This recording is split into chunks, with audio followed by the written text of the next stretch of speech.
quite some time ago, I stated that I had too many projects and some had to go. That did not happen because it's a lot harder to get rid of something than it is to buy it. But anyway, I was adamant that I had too many, and I have got too many. So I wasn't going to buy any more. If I wasn't going to get rid of any, I certainly wasn't going to add to it.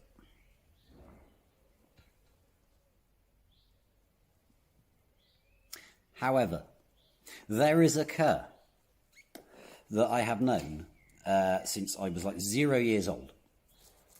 My dad knew the guy that owned it as far back as the 50s.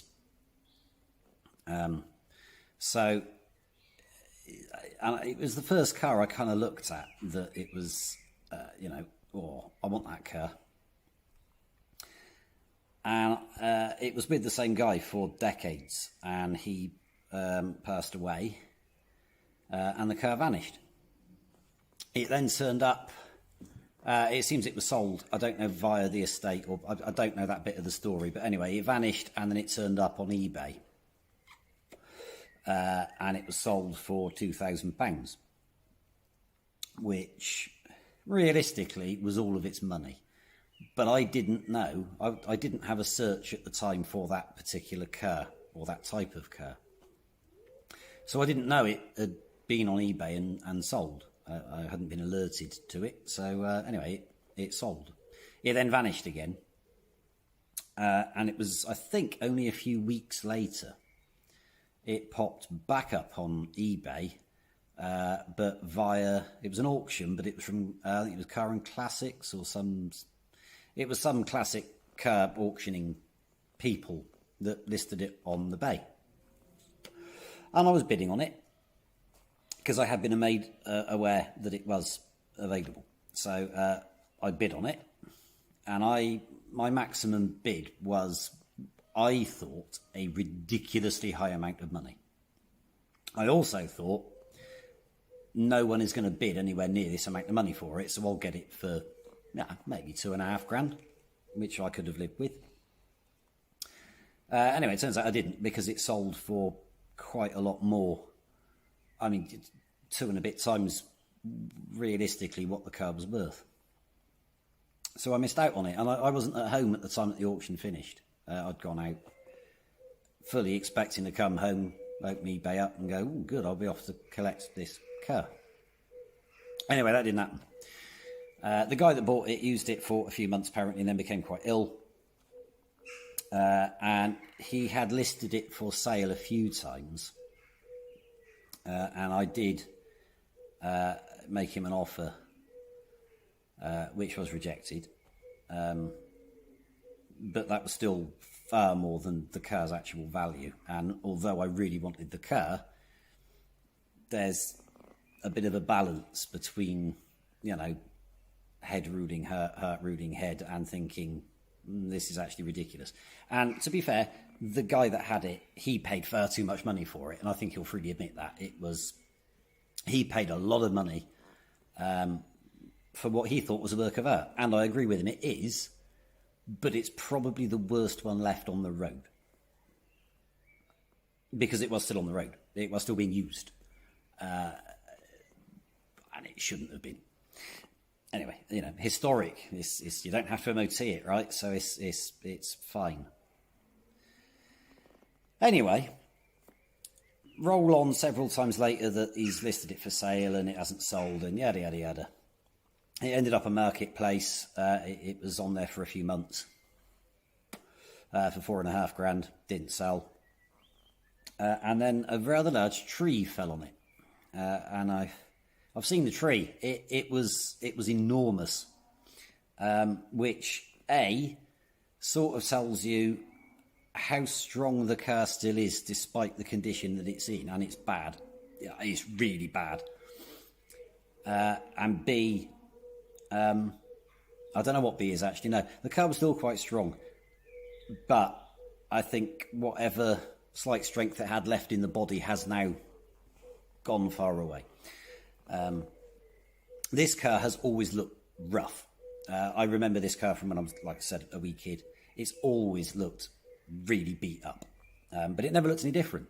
It never changed. Inside, outside, it always looked exactly the same. Until the last sort of 4, 5, 6 years. I can't remember how long it's been since it left Bristol, but since the time it left Bristol, it has gone downhill quite badly. And my plan had always been, because I always wanted that car, and I'd always thought, if I get that car, it needs to be preserved exactly as it is, because it's lived a life. Only when you look at it in the cold light of day, you think it's gone beyond the stage where you could preserve it. It's shagged. So what it needs now, which will kind of ruin the patina, and it will take away, I think, the history of the car, but to make sure that the car has a future beyond me, and that's not to say I'm going to sell it. I'm not. I'm not going to scrap it. I'm not going to bang erase it. It will be done, and I will keep it until I die, along with all the rest of the crap that I own, mainly because nobody will want to buy it. But it's going to have to be a sympathetic restoration, by which I mean I don't want to make the car look brand new. I think that would ruin it. I want to keep as much of the original car as I can, although there's not a lot left to keep. But, the state that it's in now, the whole car is going to need to be painted when it's finished. And I don't want to make it look like a brand new paint job. And it's harder to make a paint job look aged than it is to make something look shiny. Although that shouldn't be a problem for me, because my paint jobs are bloody terrible. So it should be okay. Anyway, I ended up with a car. The tree fell on it, the insurance company wrote it off, listed it as a Cat S. There's now some confusion over whether or not they should have listed it as a Cat S, because it's historic and there's exemptions or something. I don't know, but the guy that I bought the car from is looking into that, because obviously at the moment the V5, because it's a Cat S, has got to go back to his insurer, apparently. I've never bought a Cat S car.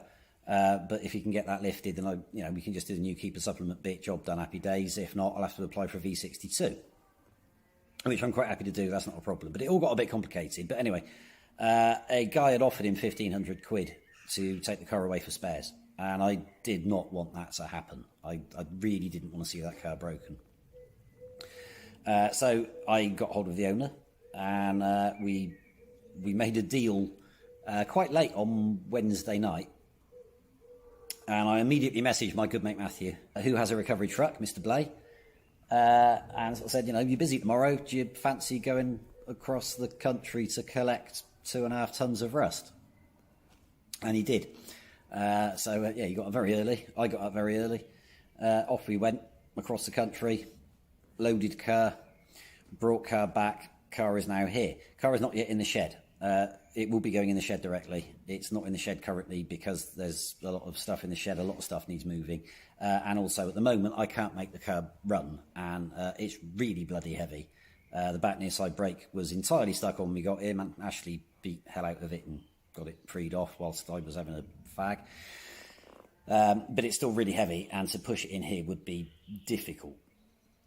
Especially given that there's not really anywhere left to push the car where it isn't going to break, because it's really bad. However, I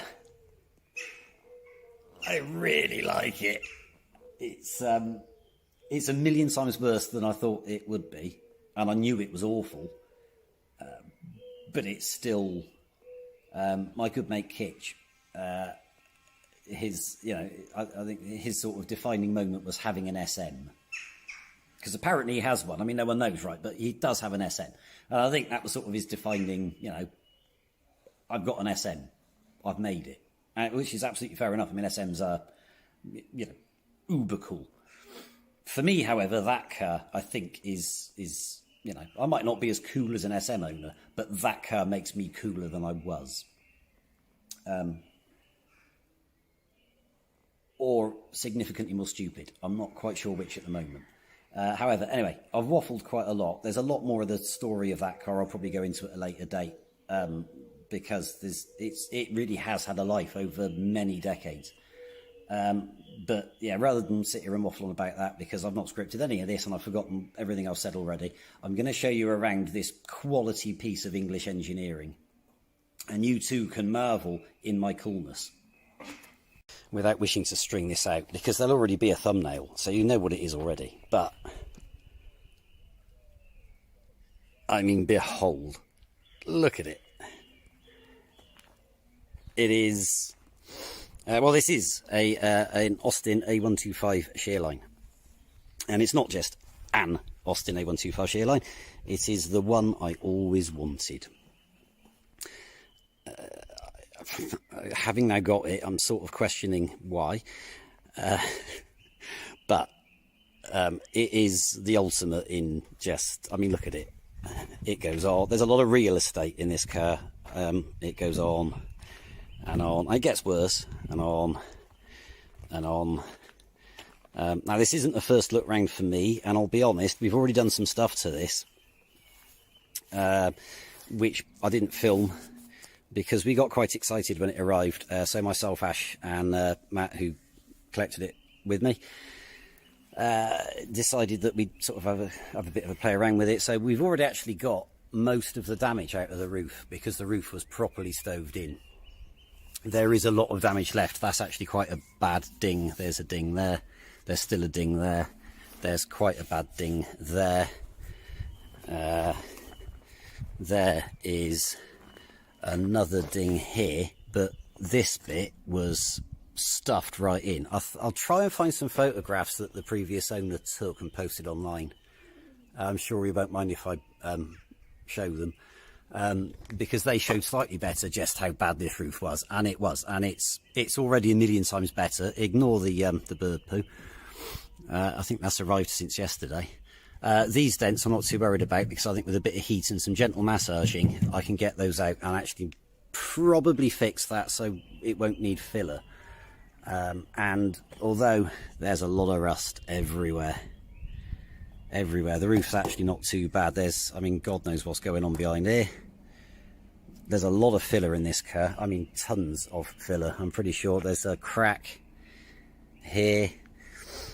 There's, I mean, there's nothing, well, there's, yeah, that's bad. This, again, is where the trees come down on it. The boot wasn't shut properly. I didn't want it flying open on the way back, so we slammed it shut. Now it won't open because the whole back of the car is twisted. Again, where the tree's fallen on it, and it took more of the blow this side. This was all quite badly damaged. The bumper, these are completely unobtainium, I'm told. That's really quite badly knackered. The glass for the number plate I'm not too worried about, although obviously the number plate also needs fixing. I'm not going to worry too much about that because at the moment, because everything else needs fixing. But yeah, the whole back of the bodywork is twisted down that way, and indeed it's smashed the body into the chassis and has completely ripped the back of it off, mainly because it was all rot anyway. But it's a long way down. I think it's probably about 3.5, maybe 4 inches down this side. I think the chassis itself is fine, but again, I'm not too worried about that because if it is bent I can straighten it. That's not a problem. I do have that hubcap. It's in the car. We took it off to free off this brake drum because it was seized solid. It doesn't get any better. So it's every time you close the door it gets lighter. All of the doors are cactus. There's not a huge amount of floor left. I need to show you this. So these cars have two 6-volt batteries, except like most of them, this has been modified to one 12-volt battery, which is this. It's tiny. My watch almost has a bigger battery. I borrowed that one off Ash because I didn't have one small enough to go in the hole, because we tried to get it running and it does turn over. We are getting fuel to the carb, but I'm not getting a spark, although the low tension side of it all works, so I think the coil's probably dead, but I have one coming. But this, the modification to make this a single 12-volt battery rather than two 6-volt batteries is one of the most hysterical things I've ever seen. I will remove the cover. There is a bag, and if we pull the bag back we will see that the leads have been joined together. Now this is a positive earth kerr, but that, and I mean, look at the state of this wire, it is absolutely cut. This is a fire waiting to happen. So before anything much happens, that needs sorting, because that is a really good way of setting fire to your car. The seats, well, the seats are absolutely buggered. The roof lining is not great. Well, and in fact, the front of the roof lining is gone. There are holes all over the sunroof. Yes, that is a sunroof, and it doesn't open because it's also seized solid and broken. And there's more. There's more rust, and there's more rust. This wing actually, again, is absolutely filled with filler, but seems more solid than the other side. But again, well, just here, look, you can, again, I think this is where the trees crushed the back end of the car down. There's quite a large crease in it there, which wasn't in it before. But this is also, well, there's no structure left in this car. Those spiders have come all the way across country with us. There's more rust, there's more rust, there's more rust. There is rust everywhere. It's pretty bad in the arches. I'll try and hold this straight whilst I close the door, and you can see.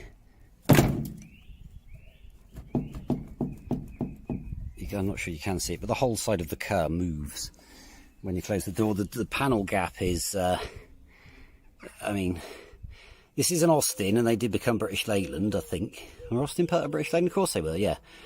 So, you know, gap's not bad for British Leyland, but for the time, that's pretty bad. I think there should be like a chrome strip on here that isn't there at all, but it doesn't really matter because there's nothing left here, and this is all filler anyway.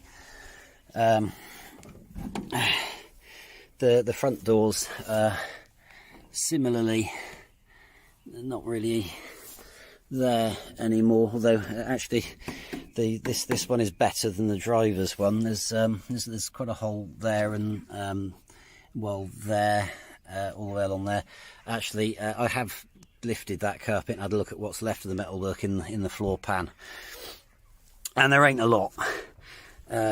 Same here. The pillar is just, in fact, it's completely. This is all broken up completely. Everything behind it is no longer there. It's pretty bad. The smell in here, you get in it and you think it's got that vintage car smell that only vintage cars have. But it also smells of decay, misery and death. So I'm hoping to make it smell better quite soon. I have left it in gear, but with the handbrake off so that the brake doesn't jam back on again. However, this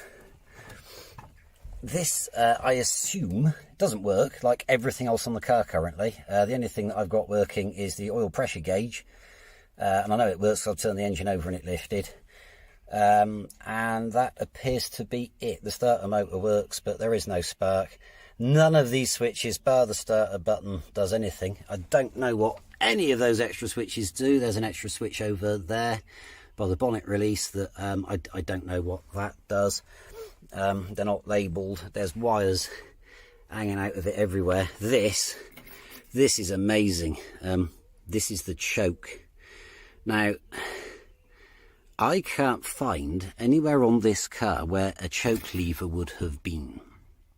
Bear in mind, I know really little about these cars, but I have found something under the bonnet that makes me think that it didn't have a choke knob, that it was automated. This is for an air intake, but I mean it moves, but I'm not sure what it does. This is out for demist and in for car heat, which again it moves, but nothing happens. But this I quite like. I'm assuming the speedo's packed up and someone's added a GPS speedometer, I'm guessing, or something. It certainly is two liquid crystal or a pair of liquid crystal numbers. It shouldn't be there, but it's really nicely done. You kind of, the paint and everything is close enough that you've got to look relatively carefully to notice. I didn't initially, so I don't really know why that is there or what it did, but it doesn't anymore. But I mean, look at that dash. Yes, the wood's pretty well knackered, but I'm hoping I can find someone that's good enough with wood to be able to sort of revive this enough to keep the patina and keep the age of it.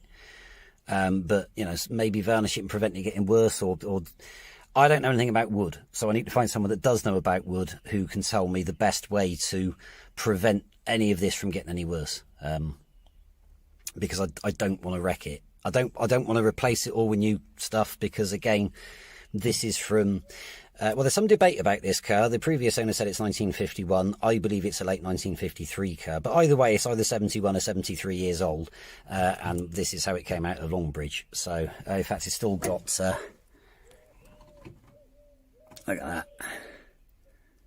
I mean, that is a little piece of history right there.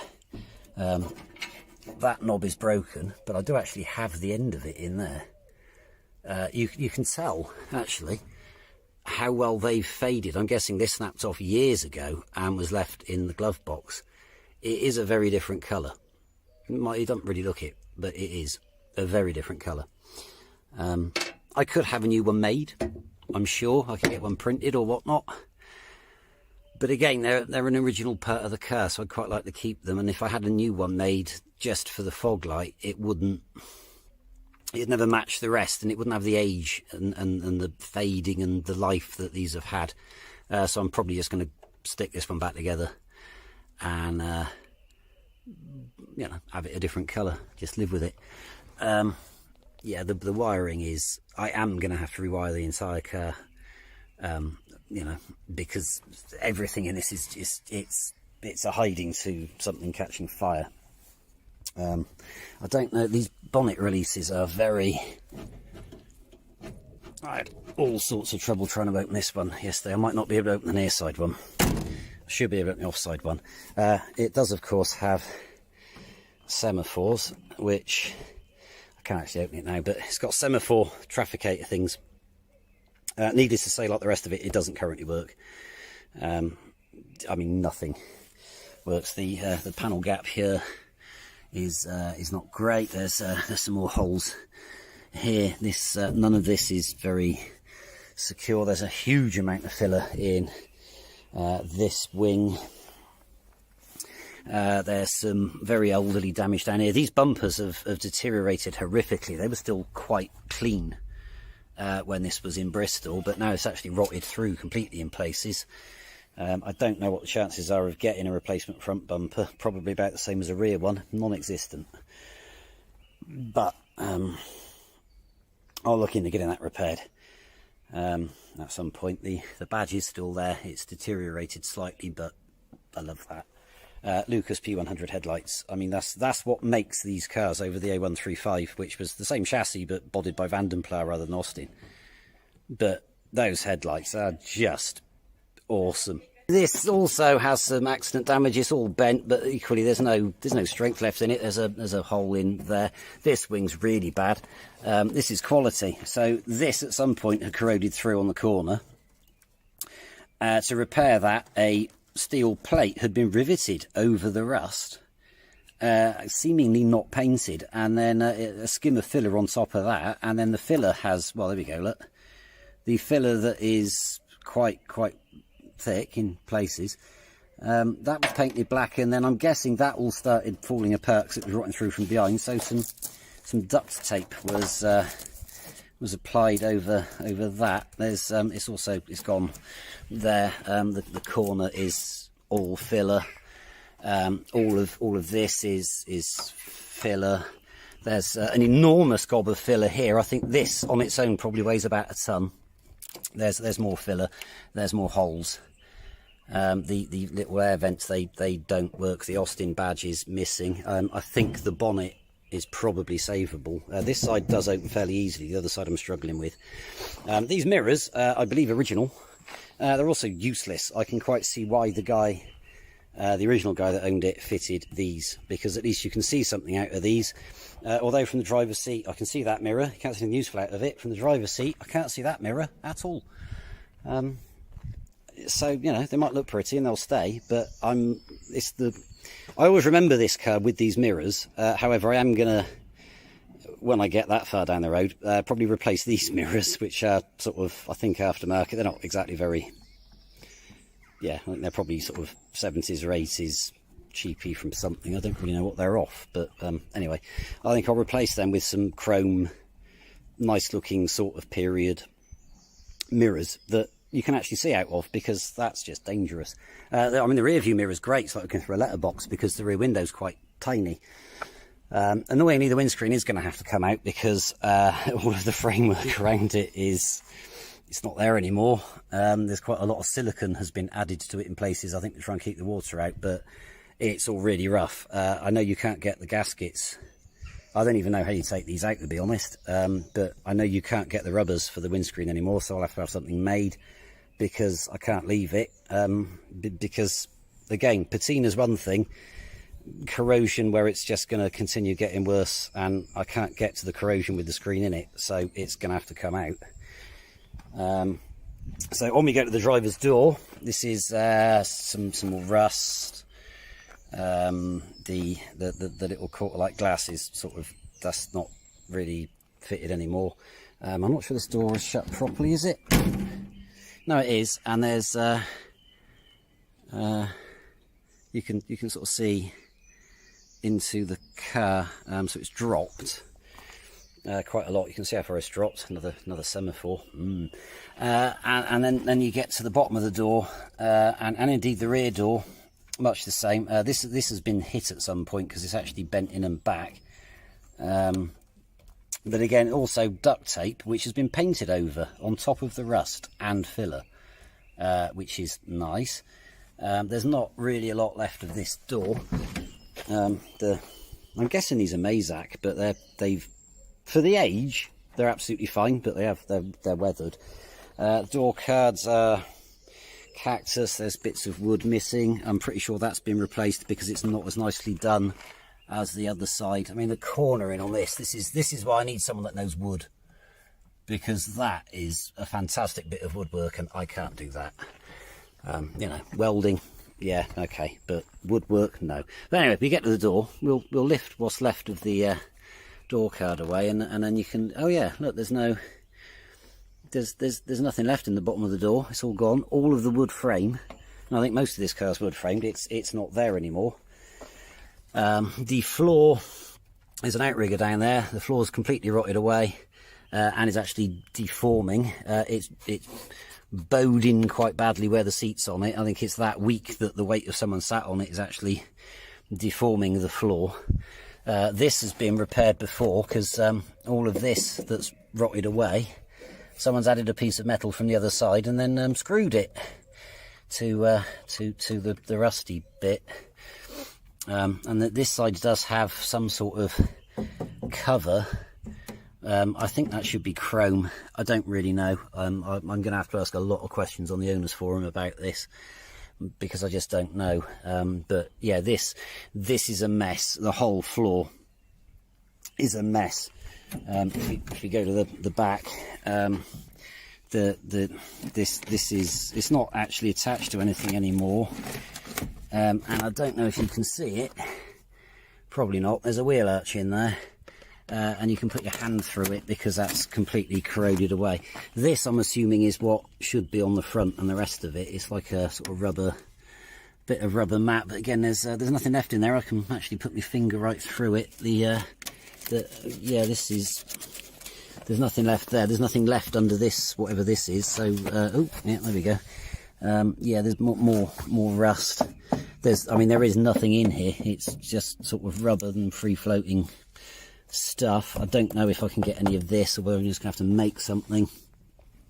The battery trays are completely rotted out. From what I can see of the chassis around the batteries, it's okay. There's a lot of corrosion on it, but I don't think it might need some fettling, but you know, it's a chassis, so that's easy enough to fix. Again, there's no frame left in the car, and it's also gone same place as other side, but I think this side was probably already knackered, because that is a massive glob of filler.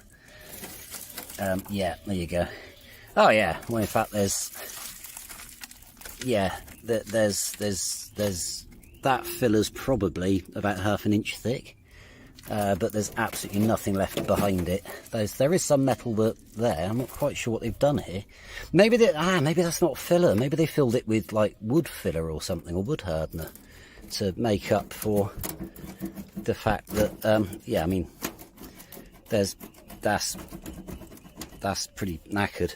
And again, you know, I want to keep as much of this car original as I can, but you can't. I know it's not structural because it's got a chassis, but that's not acceptable. And I will MOT it. I don't believe in not MOTing cars, whether you know, you don't have to MOT it. I don't care. It will have an MOT. A fresh pair of eyes on it. It might be a long time off, but you know, a fresh pair of eyes on a car is always worth having, because you can always miss something. This wing, you know, I mean, this was being driven in a condition like this, and this, however good it might have been underneath, and I can tell you now it wasn't. If I was a policeman and I saw this driving down the road, I'd pull it, because it looks like it's falling to pieces, and it is. So as much as I wanted to preserve, you know, the look of it and the car as much as I could, this has gone beyond. This is, I think this should be on it. I'm pretty sure this should be on it. There's nothing left of the wing behind it. I mean, the gap down here is impressive. I think it's been spatted again. There's no rail behind this. It's all gone. It also stinks of petrol down here. It does drip something down there, but I think the fuel line's on the other side, and I'm pretty sure it's brake fluid dripping down there, because the brake lines look absolutely appalling. Again, if we come up here, you can look at the depth of the filler that's over what's left of that wing. But when you look at how spongy the whole car is, and again, it's got a massive great crease in it here, and I think this again is where the trees come down on it. This was already knackered. I think the trees come down on it, has pushed the back down, and it's just deformed everything. But I'm not too fussed about that, because I'm probably going to take the body off the car. I'm going to have to take the body off the car, you know, because again, it's all completely separated down here. I mean, that whole wing is, and there's nothing left of the inside of the wing. I'll show you that in another video when I get it on the ramp. That bumper's quite annoying. I'm going to try. It's quite lumpy metal, which is, it's very hard to make very, very, very heavy duty metal straight again. And that overrider has pretty much bit the dust. I don't know if I can get an overrider. In fact, there's still bits of tree buried in the car. That light is destroyed. I'm not going to try and open this, because the amount of effort it took us to get this back on, because of how bent it is, and you know, it's not quite as corroded as the boot lid, but everything down here is so badly deformed. In fact, you can't see it, unfortunately, but I can follow the shape, and the shape's pretty uniform till it gets to about here, and then it starts coming out, and I think that's where it's been squashed down, and this has all been ripped to pieces, because it's hit the bumper extension and whatnot. So that's going to be quite a lot of work. Underneath is covered with oil. Everything is leaking: the diff, the gearbox, the engine. If it's got a fluid in it, it's leaking out the bottom. The fuel tank doesn't look too bad, I'll be honest, but that's, yeah. It's got come-ho truck tyres on it. That is, to be fair, fairly standard, I think, on these days. They're not staying. They can stay on it for now because it's not going anywhere, but obviously I'm not going to run up the road with, I don't know how old these tyres are. I can't actually find a date stamp on them at the minute, but oh, hang on, what we got? 140. No, it can't be a date stamp. The rear springs look tired. The rear shockers knackered, they're leaking. The front springs are sagging. I've not actually, like I said, I've not had it in the air or anything yet, so I don't quite know how bad any of that is yet, but we will find out. If we close this door, and yeah, you can actually, in fact, it gets lighter every time I close a door on this car, but if you, oh dear, in fact that door doesn't actually want to close now, but the whole, yeah, there's, you can't drive that on a road. This bonnet, so original radio, doesn't work, obviously, but and the knobs have dissolved, but I do like that. The steering wheel has been repaired in the past, and I know it was repaired because it was presented for an MOT a few years ago and it failed on the steering wheel, and I know it got repaired, but that doesn't seem to have, it was, I think, bodged, to be fair. I'll have the wheel done, because this is the joy of classic motoring, or classic not motoring, but, you know, that is just, I can't knock it out of gear. Like I said, at the moment, it's staying in gear so it doesn't roll away. But I mean, that steering wheel, it's enormous. It's probably as big as the bus wheel. And to be fair, the steering, it's relatively light. For a big old car, it's not too bad. But yeah, so I'll have that reconditioned by someone that knows what they're doing. But I love those gauges. I'm guessing the fuel gauge doesn't work. There is petrol in it, but I'm going to put some fresh in. The amps gauge did sort of tick into the negative and I was turning it over, so it might. I am tempted to modify some stuff underneath this. The brakes on it feel terrible at the moment, but obviously they need rebuilding, and I'm pretty sure it leaks. But I might add a brake servo to it, maybe, and I am tempted to convert it to negative earth with an alternator, and put an electric cooling fan on it, for reasons. But anyway, let's see if this bonnet will open. Well, it might or it might not. I'm going to stop a minute because it will be easier with two hands.